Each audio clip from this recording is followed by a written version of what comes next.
Let's look now at the section under the law. This is a phrase that is often touted, often taught, often championed in Christian circles to mean, in a word, we don't have to keep the Torah as Gentile Christians.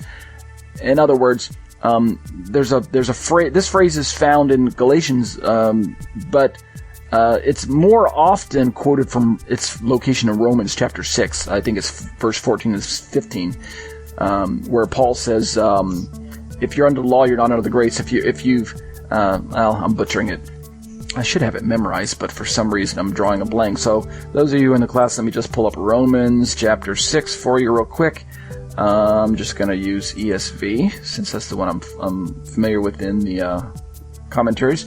And Romans 6, we looked at this in my commentary, but let me quote it for you. Romans 6, 14 and 15, "For sin will have no dominion over you, since you're not under the law, but under grace." Verse 15, "What then, are we to sin because we're not under law but under grace? By no means." And then Paul goes on to talk about, are you going to be a slave to sin, or are you going to be a slave to righteousness? But this phrase, under the law, it's very popular in Christian circles. It's very vogue to teach that under the law means that you're obligated to keep the Torah. And therefore, when Paul says in Romans, you're not under the law, but you're under grace, this seems to be Paul's way of saying, you're not obligated to keep the law, but you're obligated to fall into the grace of Messiah.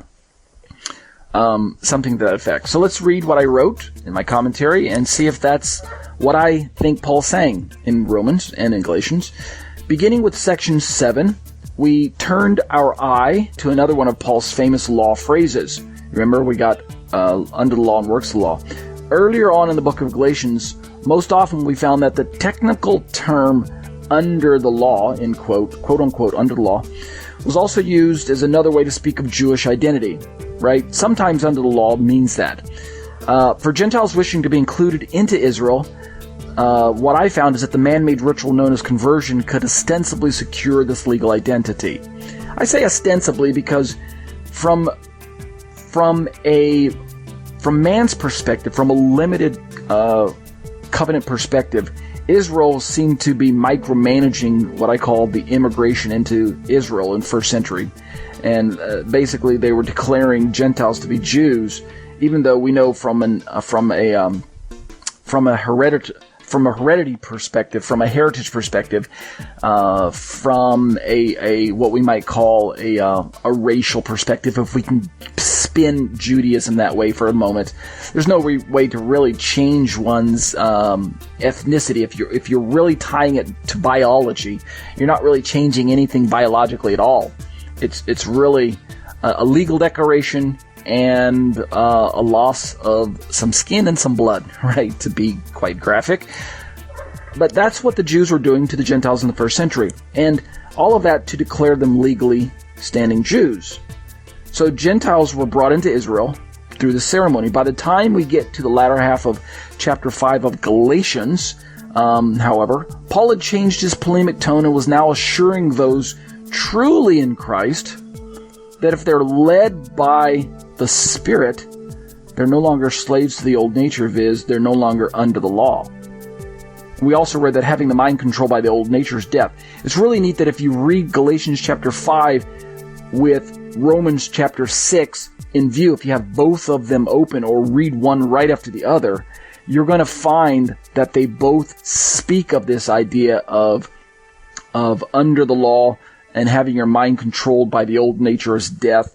And Paul's really explaining that you're either going to be a slave to sin because you haven't accepted God's free offer of righteousness through his son Yeshua, or you're going to be a slave to righteousness once you are declared righteous by God himself. You can't have it both ways. You're either a slave to sin or you're a slave to righteousness. Conversely, as we discussed under the law, having the mind controlled by the indwelling Ruach HaKodesh is life and true shalom. Those who are controlled by the flesh cannot please God, Paul says in Romans, and that's Romans chapter 8, and they're destined to suffer the ultimate punishment that Torah spells out for unrepentant sinners. And this is basically condemnation. Ultimately, it's condemnation. If you don't accept God's gracious offer to accept Yeshua, then you're basically headed for condemnation. That's the ultimate punishment. So this under the law condemnation, give me a moment here. This under the law condemnation aspect is what I believe Paul meant by its usage in Galatians 5:18. Galatians 5:18. And his theology is taken squarely from the Torah proper when Paul says that if you're not in Messiah, you're under the law, you're under condemnation, you're under the punishment reserved for unrepentant sinners, for remorseless sinners. This theology is rooted in the Torah proper. Specifically, as I say in my commentary, to be, quote, under the law, end quote, is a pejorative position, and it's originally hinted at all the way back in Deuteronomy.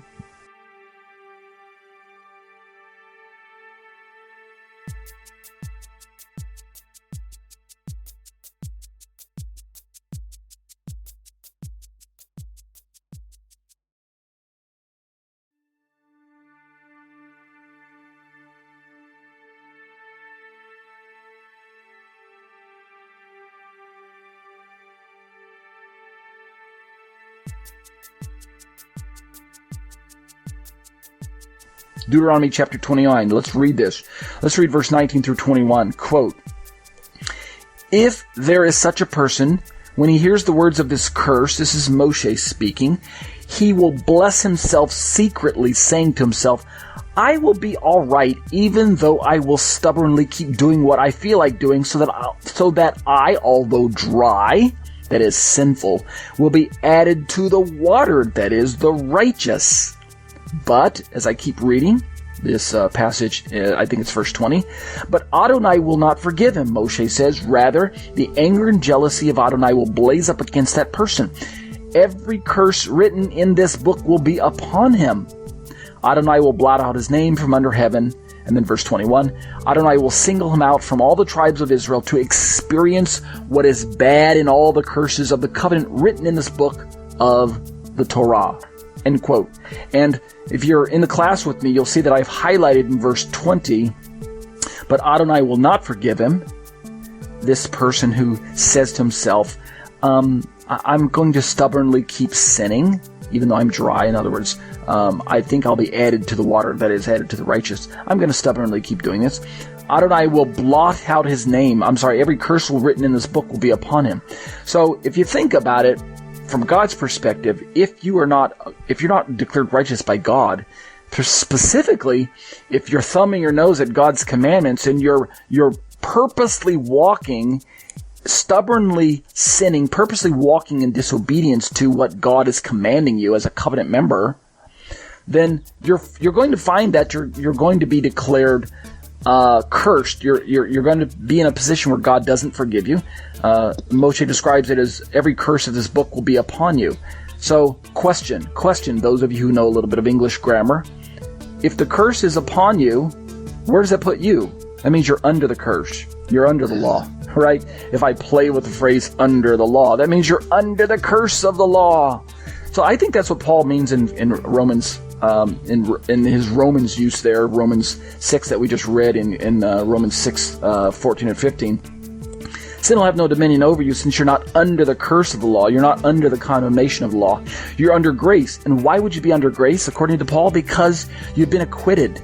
You're under the grace of Messiah. You're not going to receive the declaration of sinner. You're not going to fall under the punishment that's reserved for sinners. And you're certainly not going to be condemned at the end of the day, on Judgment Day, because Jesus has paid the price. He has cleared you of guilt. And that's why Paul would say, what then? Are we to sin because we're not under the condemnation of the law? Because we're not under condemnation? Because we're not under the ultimate penalty? And we're not under God's thumb of judgment? Are we then to say, wow, this is a license to sin because God's not going to punish me? It's almost like the person speeding down the road with this assumption that he's not going to get pulled over by the police because he's been given some kind of free pass from the judge. He's been acquitted by the judge of a previous speeding ticket, so now he thinks it's okay to speed because he's not going to get hauled into court and given a ticket and given a fine and getting his points taken off his license. That doesn't work at all. Everyone understands my analogy. Well, it's the same thing going on in the Bible. God's not saying just because I cleared you of sin, cleared you of guilt, declared you righteous, and placed you under the grace of my Son, that now you have a license to sin. Perish that thought. So Paul's trying to say, are we to sin because we're not under the penalty of the law, but under grace of Messiah? By no means. That's what it means under the law. It doesn't seem to make any sense for Paul to say that sin will have no dominion over you since you're not under obligation to keep the law, but you're under grace. Romans 6:14. That doesn't fit the context of any of Paul's commentaries to the law that we read about in his letters. That doesn't seem to fit with the theology of the passage that we just read in Deuteronomy. It doesn't fit with any of the covenantal language that we read about in the Torah. Once God declares you acquitted, go ahead and start sinning. Doesn't fit. What then? Verse 15 of Romans 6. Are we to sin because we're not under obligation to keep the law, but under grace? By no means. Also, doesn't fit with the context. So it's better to read at least this version of under the law as the way I'm describing it. So let's go back to my commentary.